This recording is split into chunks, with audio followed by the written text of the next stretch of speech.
Welcome to Digital Circus. I am your host, Tyler Hodgkinson, and I'm here at EGLX, Canada's largest video game expo. Now, there's a lot to explore, and basically the only way to see it is to walk around and find it. So, why don't we go? Minecraft sword.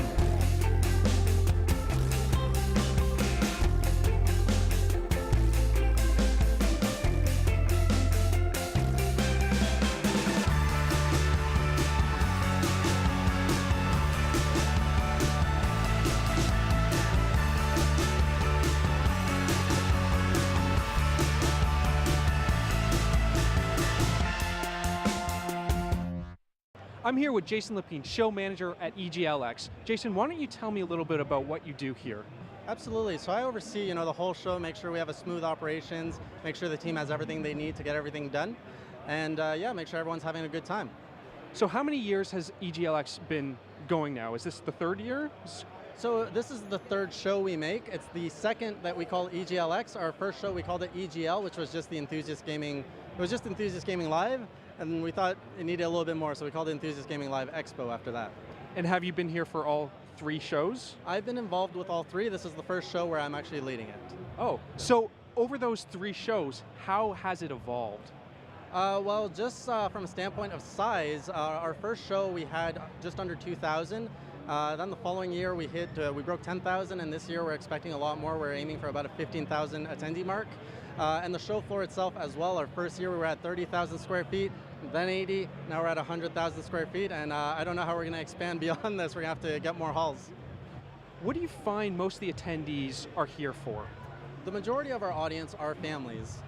So we cater the event to be very family friendly and very inclusive of everyone's background. So video game has broken off into so many communities. That's why our slogan this year is United by Gaming, because we really want to represent every little club of gaming, whether you're a developer, an esports competitor, an artist, what else we got? We got whether you're in VR, we kind of have all our bases covered, and we're just bringing it all under one roof. So as a group, as an organization, how do you think you take EGLX to the next step? That's a good question. I think there's always room for improvement. We're definitely listening for feedback this year from all of our attendees. This show has been a direct result from the feedback we've gotten in 2016, and I think we've taken up a notch in terms of production, organization. It's a much bigger show. So we're really listening to the audience to see how we can take it to the next level. And what do you find people are asking for?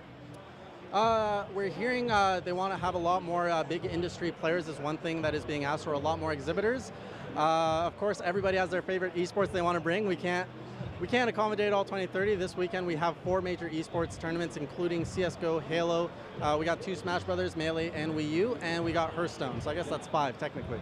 What do you find is the most popular esports game here? Smash Brothers Melee for sure. If you go in the back, it's really packed there, a big crowd, very passionate gamers. Yeah, you've got a really cool setup here. It's a bit different than it was in the past. Obviously it was kind of multiple stages in rooms, correct? Right, so last time we had one main stage and then we had viewing areas. And we really felt that, in 2016, a lot of the viewing areas, people would take the chairs and put in the main stage for the finals.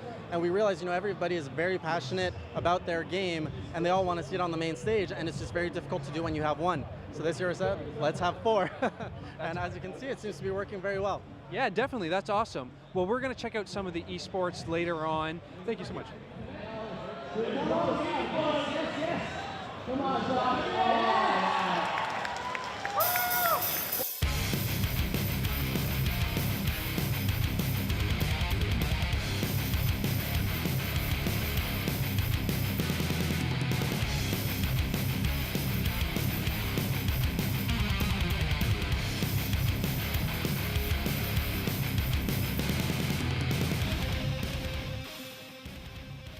My name is Charlie Watson. I'm the owner and CEO of Set the Destroy X Esports based out of Kitchener, Ontario. So Charlie, your role at the organization, what types of things do you do? Yeah, so I'm the owner and CEO, so I have my hands and fingers into every single pod here. So everything from marketing to recruitment to contract negotiation, pretty much anything you can think of I'm involved in. What are you guys doing here? What type of competitors do you have here, and what games are they playing? So we're competing in Halo, Dragon Ball Z, Street Fighter, and then we also have our Pokken Pro player from San Jose doing a huge tournament with Nintendo Canada as well. Awesome. So what's the? I know there's a bunch of YouTubers playing with that. They're facing off right now behind us in order to face that pro player. So what's that like for you to kind of represent a player that obviously has that kind of fame and notoriety? Yeah, so once again, ALLISTER has worked extremely hard over the last 2 years. We just re-signed him for a second year as well here in March. So once again, he's won several competitions over the last year. And he's a huge global ambassador for Nintendo. So the fact that he's also representing Nintendo Canada as well as Nintendo as a whole, and then they brought him in for such a huge event here at EGLX is a great thing for not only for Set to Destroy X, but for ALLISTER and Pokken as well. Yeah, and obviously you were talking about Canada a little bit there. In terms of how esports is now in Canada, do you see it growing as much as it is around the world? Yeah, so Canada probably 2 or even 3 years ago was probably 7th on the region total poll all across the world. And now they're really 4th or 3rd pushing into that top 3 regions. So Canada's done a lot of work from the developers, the publishers, the tournament hosts here, and now that colleges and universities have actually developed esports programs as well. It's a huge thing for Canada right now, and it's bringing a lot of money and notoriety to Canada moving forward. Yeah, definitely. And obviously, there's different ways to watch esports at this time.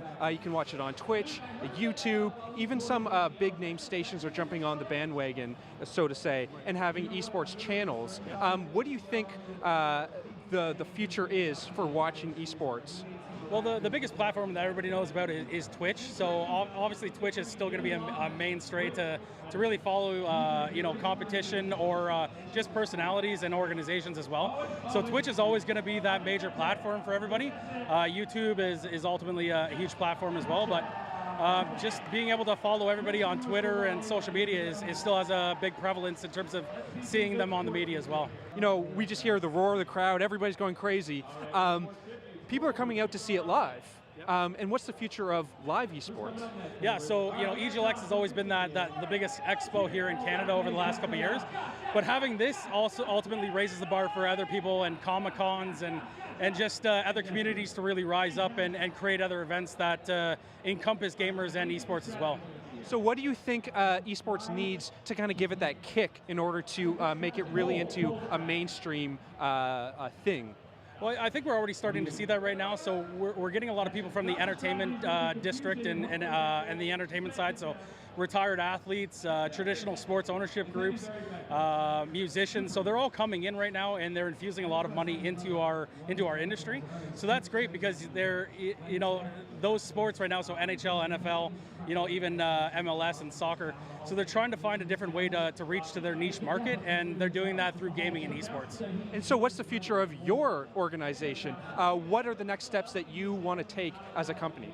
Yeah, so one of the things that's huge for us right now, so we just got announced to the H1Z1 Pro League. That starts in April, so that's we're a franchise team for that, which is all tier 1 organizations throughout the world that's going to be competing in that. So that's a huge step for our brand, but the next step would be just to continue to have growth and acquisition of strong competitors in the field as well. As esports grows, obviously more and more kids and young adults want to become pro gamers. What does it take to be a player in this industry? Yeah, great question. So just even thinking about ALLISTER right now, this is an individual that easily puts in 6 to 10 hours a day. So it's having the passion, being a positive mindset, but also having a great support system like your family, your friends, and then working with an organization like Set to Destroy X. It's giving him a foundation and a platform to ultimately, bring a lot of our development into, gaining his success moving forward as well.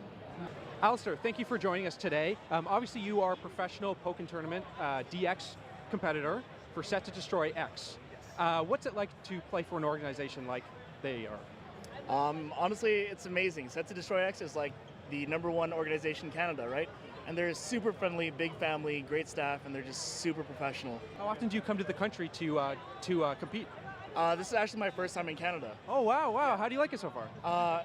I've been having a great time. It's super cold compared to California, but it's been amazing. Everyone's friendly. I love the food, and it's nice seeing snow. It was pretty cool. What kind of differences have you seen in terms of the community, in the esports communities across the world, like in different cities? Well, here in the US, you're going to have like a lot of player base. There's going to be numbers always, right? And so that's always great, And in Canada, everyone has like a lot of heart. and I really appreciate that. You know, very like community grown. Everyone gets together and tries their best. And then in Europe, they're wild. I love it. You know, they'll like talk here and there. It's like, you trying to take me on? I love it. You know, it's aggressive. They're trying to have fun, get competitive. Yeah.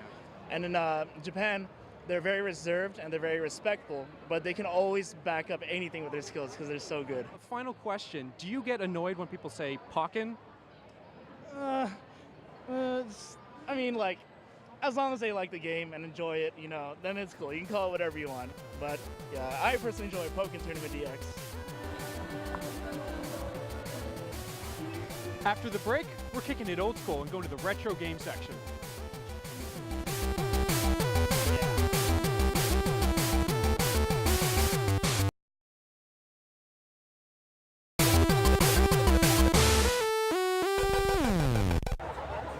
I'm here at EGLX playing one of my favorite games of all time, Pac-Man. Now, I don't know what it is about these old cabinets that people still gravitate towards, whether they're young or old. I wanted to find out for myself, so I'm gonna ask people. Oh, I'm gonna die, I should probably pay attention.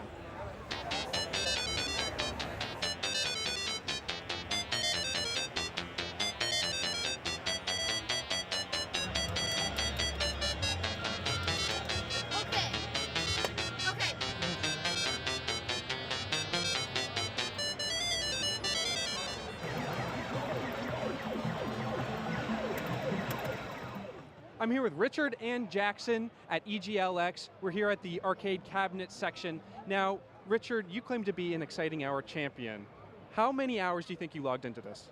Too many hours. No girlfriends when I was in high school. But I loved wrestling, and when I first played this game, I couldn't stop. Yeah. Jackson, have you ever played this game? No. Are you gonna try it? No.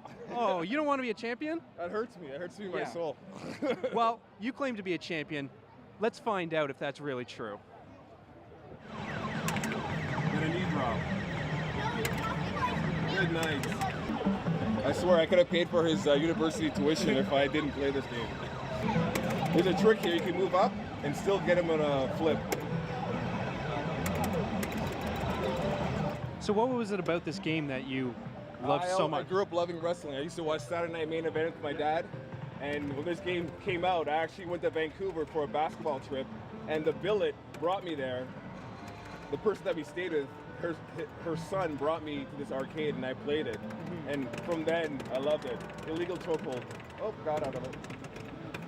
I'm gonna show you something here. If I go for a fourth one, he'll move. See? Oh my gosh.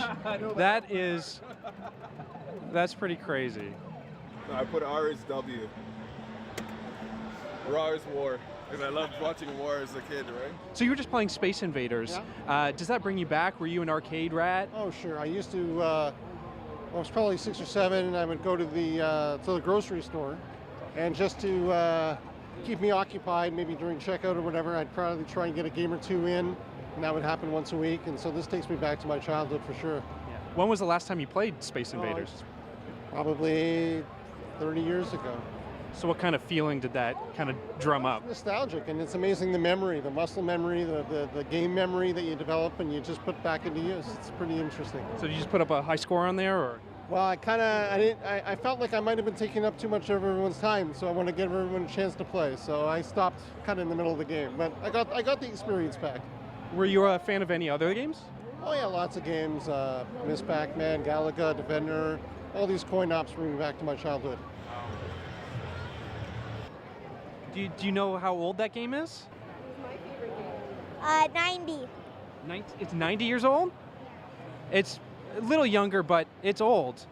You said that Super Breakout's your favorite game growing up. Why? What is it about this game that you loved? Oh, it was fantastic. They had a big arcade in the Oshawa Center when I was young, and Super Breakout was right beside Crystal Castles, so I would go from Super Breakout to Crystal Castles, back to Super Breakout. When was the last time you played Super Breakout? I think I was about 12 years old in 1989. Wow. So it must be pretty cool to come back and play these types of games. Yeah, it's super cool, and it's also exciting to come back with my son here, who's 6, and he's just starting to get into video games too, so it's exciting. Why? Because you got your strong arms. You're doing the same move as me.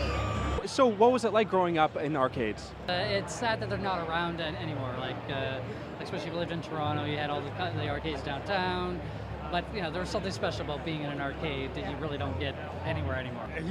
He's getting to see how we played video games and how, I guess, simplified they were compared to the Xboxes and the PlayStations now. So what do you think of a game like Street Fighter 2? Do you find it fun, or do you find it kind of boring because it's older? Oh, you lost, okay. Well, it's cheap moves. She did cheap moves. Oh, okay. Just stayed in the corner and spammed the same move over and over again. So, well, it's fun. It's different, definitely. It's something else. Graphics are way too pixely, way too much cheap moves, and it's easy to download hacks. Yeah. Well, if you want, I'm probably not a spammer. If you want to face me after, I'll probably. Do you take the challenge? Sure. All right. Okay, here we go. There we go. Ken's coming after you. Boom. I didn't spam. But I won. Okay.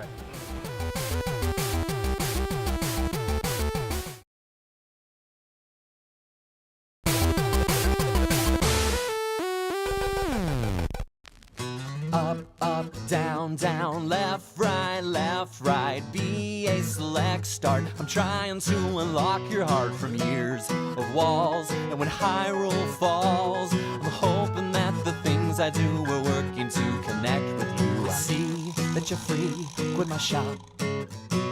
I'd like for you to know my name. They call me Box 138. I think we are due for a walk. Like me, you pull from the middle, skip the books up on the top. So up, down, down, left, right, BA select, start. I'm trying to unlock your heart from years of walls. And when Hyrule falls, I'm hoping that the things I do are working to connect with you. I wish I could know what you dream. Are you flying high without a care? Do people often stop and stare? 'Cause you're both a girl and a fan. I bet it's hard to join the rest with fanboys staring at your chest. So up, down, down, left, right, BA select, start. I'm trying to unlock your heart from years of walls. And when Hyrule falls, I'm hoping that the things I do are working to connect with you. And even though it's improbable, it seems that this could go my way.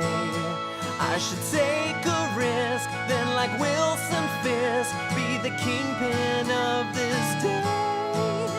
Then you turn around and say hello, and everything's okay.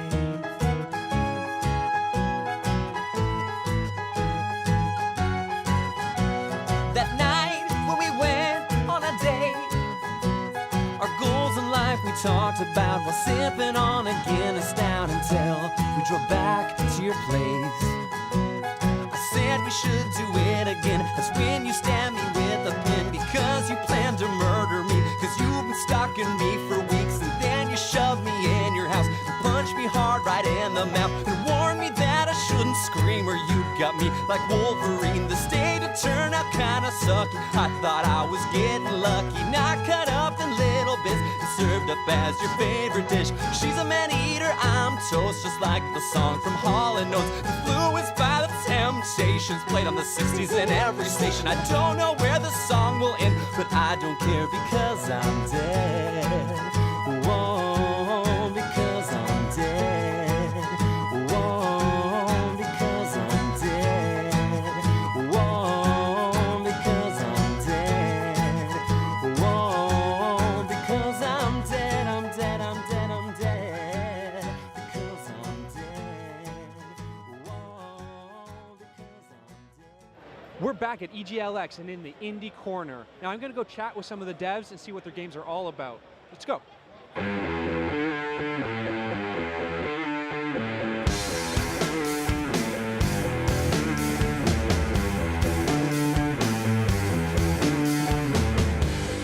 So what kind of hats do you wear at Oddbird Studio?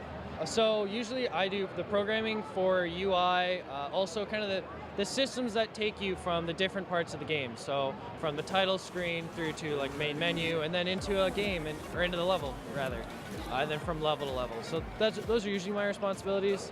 And then usually some business things kind of thrown on top. So when you're dealing with Steam, Xbox, and PlayStation, you have account managers you're dealing with, you have kind of rules, SDKs to set up as well.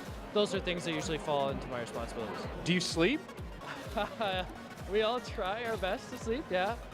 When things are going normal, yeah, we usually get some, work 9 to 5.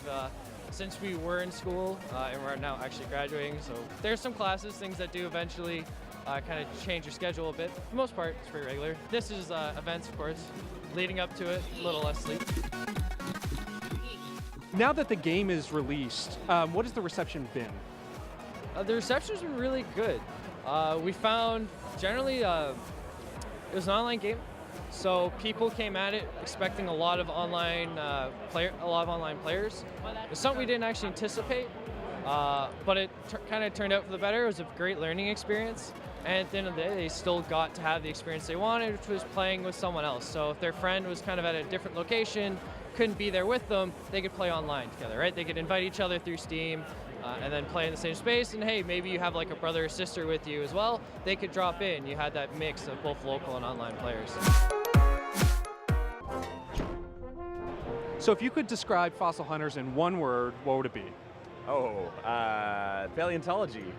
Okay, and then multiple words. Now you can use more words than if you want. Yeah, Fossil Hunters is a casual action-adventure game about digging underground for fossils and then connect them together to build your own dinosaur skeletons. So where did the idea of this game come from? So the idea is a really roundabout way. In game development, we talk about iterative design a lot. So Fossil Hunters actually started as a game that was about minotaurs trying to kill each other and kind of like a multiplayer deathmatch thing. We iterated on the game design like constantly over the course of a couple months, and through adding things and taking things away and kind of following the fun, we came to a game that was all about dragging fossils around and connecting them together. That was when we knew we had something, and that's, anytime we were questioning the game design or what we were doing, we always came back to, it's a game about building skeletons. So it was a natural progression, of course, right? Yeah. It was like a journey, and we just kind of got there by doing a lot of play testing and following what was working, what felt special about it. So what kind of hurdles did you kind of hit in the development process? So we're an indie studio. We're about 2.5 years old now. We haven't made a game this big together before. We're only 5 people, so there's a lot of challenges involved with that. Just kind of resourcing, time, keeping cash flow around, and just figuring out good processes for ourselves. We've all worked at other studios before, and we've done a lot of work, so we're used to executing at high quality work, but we're really interested in finding better ways of doing things. So constantly exploring, if this process doesn't work for us or this industry standard thing doesn't work for us, we talk about it and we figure it out and we find out a better way to do it that suits our team. So I think that might have made us go a little bit slower in the short term, but it's really helped build the studio up to, we've got a really cool way of doing things that really suits the people. And lets us build really entertaining products. We've seen a lot of action on YouTube and Twitch and kind of video streaming services. So we've seen a lot of people playing the game and enjoying the game. Thankfully, a lot of people playing co-op, which is where the game really shines, even though it plays one player just great. So it's been really fun to watch them. And that wraps up our EGLX special. I hope you had fun, because I did. Until next time, game on.